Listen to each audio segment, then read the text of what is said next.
O Senhor esteja convosco. Ele está no meio de nós. Proclamação do Evangelho de Jesus Cristo segundo São João. Glória a vós, Senhor. Estava próxima a Páscoa dos judeus e Jesus subiu a Jerusalém. No templo, encontrou os vendedores de bois, ovelhas e pombas e os cambistas que estavam aí sentados. Então, fez um chicote de cordas e expulsou todos do templo, junto com as ovelhas e os bois. Espalhou as moedas e derrubou as mesas dos cambistas. E disse aos que vendiam pombas: Tirai isto daqui, não façais da casa de meu pai uma casa de comércio. Seus discípulos lembraram-se mais tarde que a Escritura diz: o zelo por tua casa me consumirá. Então os judeus perguntaram a Jesus: que sinal nos mostras para agir assim? Ele respondeu: destruí este templo e em 3 dias o levantarei. Os judeus disseram: 46 anos foram precisos para a construção deste santuário e tu levantarás em 3 dias? Mas Jesus estava falando do templo do seu corpo. Quando Jesus ressuscitou, os discípulos lembraram-se do que ele tinha dito e acreditaram na Escritura e na palavra dele. Palavra da salvação. Glória a vós, Senhor.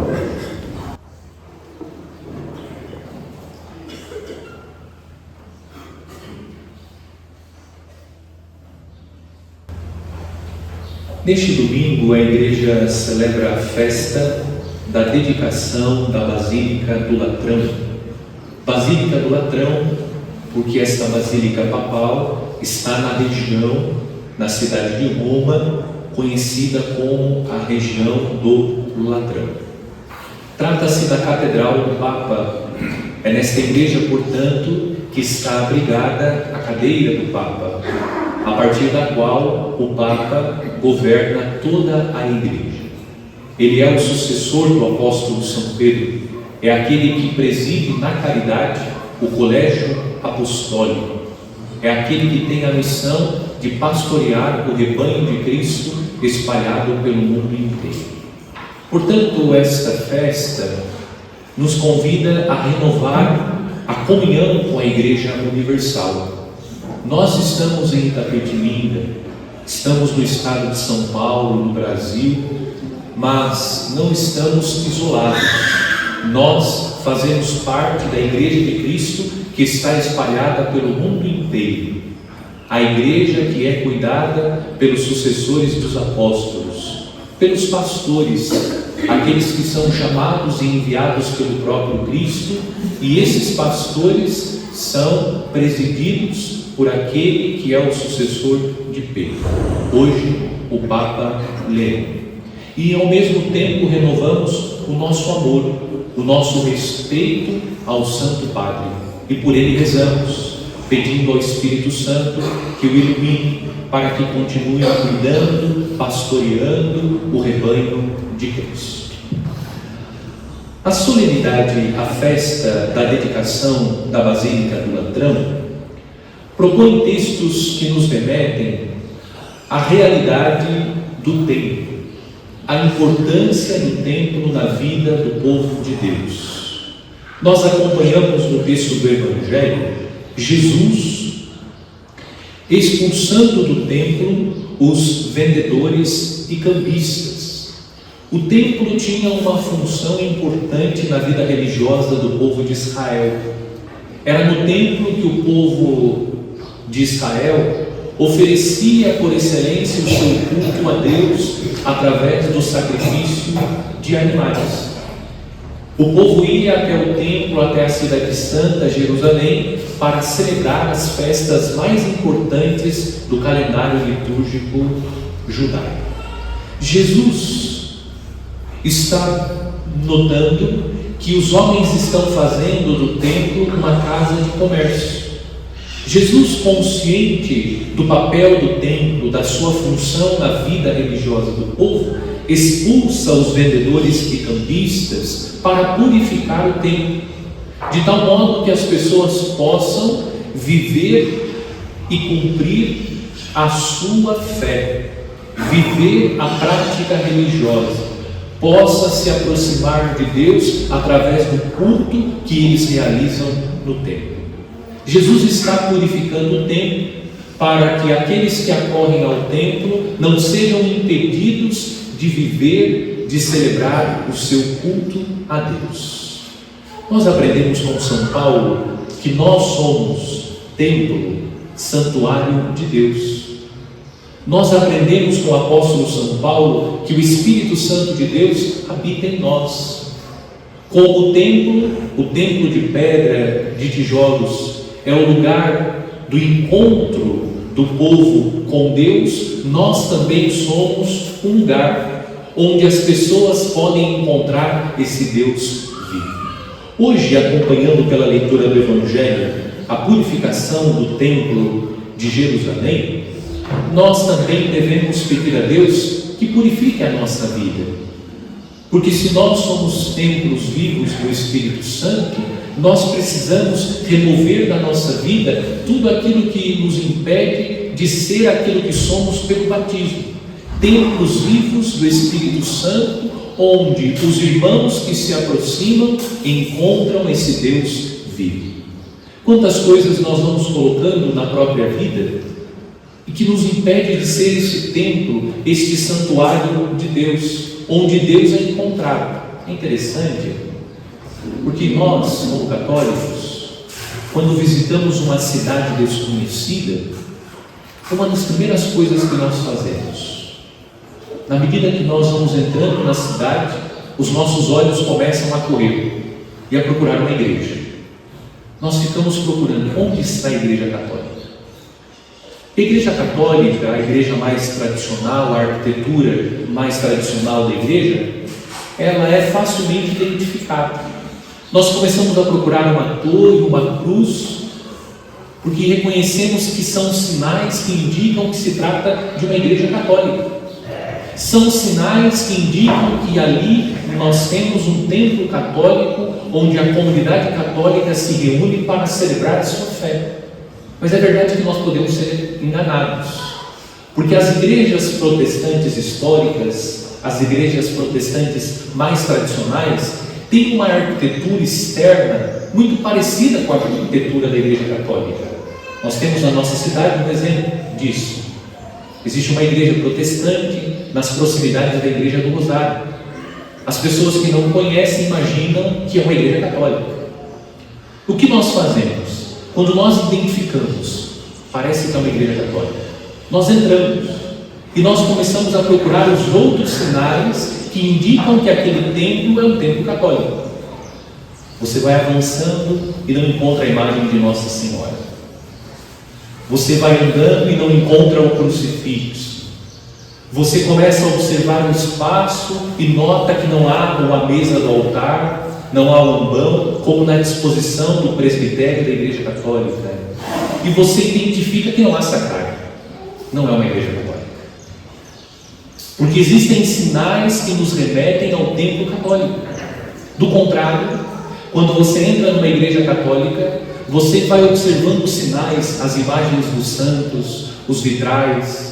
Você vai observando que existe um altar, um ambão, uma pia batismal e, sobretudo, que existe um sacrário, a luz vermelha que indica a presença real de Jesus no tabernáculo. São sinais que indicam que aquele templo é um templo católico. Onde eu quero chegar? São Paulo está dizendo que nós somos santuário de Deus. Assim como nós conseguimos identificar pelos sinais que aquele templo é um templo católico, nós precisamos trazer conosco sinais que indicam que nós somos santuários de Deus, que Deus habita em nós, que Deus está presente em nós. A luz vermelha indica que Jesus está no sagrado.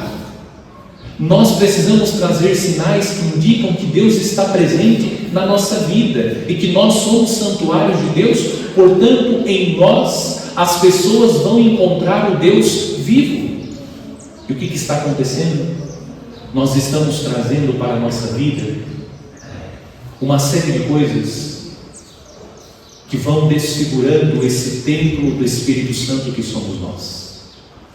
Nós estamos deixando de utilizar esses sinais para mostrar, não para se mostrar, para se vangloriar, mas para revelar que nós somos templos de Deus, onde as pessoas podem encontrar esse Deus vivo. E o que significa esses sinais? A roupa que nós usamos.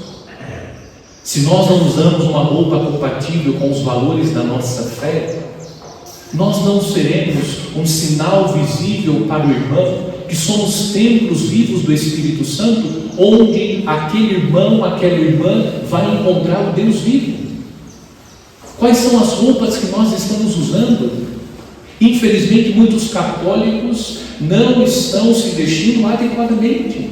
Estou falando da roupa mesmo, porque são sinais externos. Nós precisamos reconhecer que nós somos templo de Deus, santuário de Deus, e a nossa missão é ser um sinal visível da presença de Deus, como santuário de Deus. Quando as pessoas entram em contato conosco, elas precisam encontrar em nós esse Deus vivo, e dependendo daquilo que nós usamos, da maneira como nós vestimos, nós não seremos templo de Deus, nós seremos um templo pagão. Vamos levar o outro à queda, vamos distanciar o outro de Deus, vamos impedir que o outro trilhe o seu caminho de santidade. É claro que a santidade é uma decisão pessoal, mas nós cristãos temos consciência da responsabilidade, do compromisso de cooperar com a santificação dos nossos irmãos. Que espécie de roupa nós estamos usando? Como nós estamos cuidando desse templo vivo do Espírito Santo que é o nosso corpo? Tem mais, as coisas que nós postamos, as fotos que nós tiramos, os vídeos que nós gravamos, os comentários que nós fazemos, tudo isso são sinais. Se nós não caminhamos de acordo com os princípios da nossa fé, nós não seremos esse lugar onde as pessoas podem encontrar o Deus vivo. Assim como nós conseguimos identificar que aquele templo é um templo católico, porque existem inúmeros sinais que indicam que é um templo católico, onde Cristo está presente, vivo no tabernáculo, nós também precisamos trazer esses sinais católicos. E o sinal aqui não se resume ao crucifixo, ao escapulário, à medalha, ao terço enrolado no punho ou enroscado no pescoço. Existem católicos que parecem um andor ambulante, mas não é verdadeiramente um templo vivo do Espírito Santo onde Deus é encontrado. Você tem os sinais, mas são sinais externos. Nós estamos falando dos sinais que são mais profundos.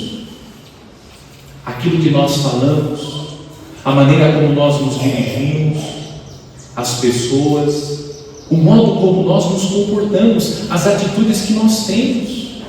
Como templos vivos do Espírito Santo, nós precisamos trazer conosco sinais que revelam que nós somos templos vivos do Espírito Santo, onde Deus é encontrado. E termino citando o texto da primeira leitura. O texto da primeira leitura do profeta Ezequiel diz que do templo saía água da sua parte subterrânea, e a água vai avançando, e por onde ela passa, a água que sai do templo vai gerando vida. Nós somos templos vivos do Espírito Santo. Jesus, do seu lado aberto, diz o texto que do lado direito do templo jorrava essa água viva. Por onde ela passava, a vida ia brotando. Jesus é por excelência o templo. Nós encontramos Deus em Jesus por excelência. Mas o mesmo Jesus disse: quem beber desta água, e do lado aberto de Jesus jorrou água, quem beber desta água, desse jorrarão rios de água viva. Aquilo que sai do nosso interior produz vida. Pelos lugares onde nós passamos, as pessoas com as quais convivemos e nos encontramos, elas encontram vida. Nós somos pessoas que passam e que geram vida, ou somos pessoas que geram a morte? É tão ruim, se aproximar de uma pessoa que não gera vida, que gera morte. Geralmente nós fugimos dessas pessoas, porque você não fica bem, você não se sente bem.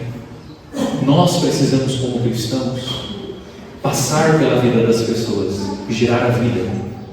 É necessário que nós, do nosso interior, brote este rio de água viva, que tudo aquilo que sai do nosso interior possa produzir vida nas pessoas, alegria, paz, esperança, coragem. Nós estamos sendo verdadeiros templos de Deus. As pessoas estão encontrando em nós, pelos sinais que nós trazemos. Não se esqueça, nós precisamos ser cristãos em todo ambiente, em todo lugar, para que Deus seja encontrado em nós. Talvez as pessoas, muitas pessoas, não visitem o templo de pedra. Você será o templo na vida da pessoa, onde ela poderá encontrar esse Deus vivo. Nós estamos buscando ser esse templo onde as pessoas encontram esse Deus vivo. De nós está jorrando essa água que produz vida.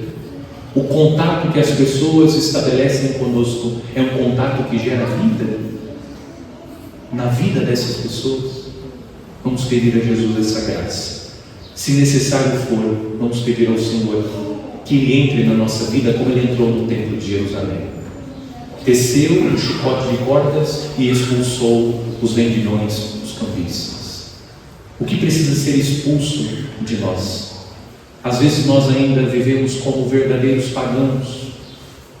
Nós temos ainda atitudes, comportamentos que são incompatíveis com a nossa fé, e precisamos de Jesus para que Ele entre e expulse do nosso interior esses vendilhões, esses cambistas que fazem de nós um templo pagão. Nós somos santuários de Deus. Deus precisa ser encontrado em cada um de nós.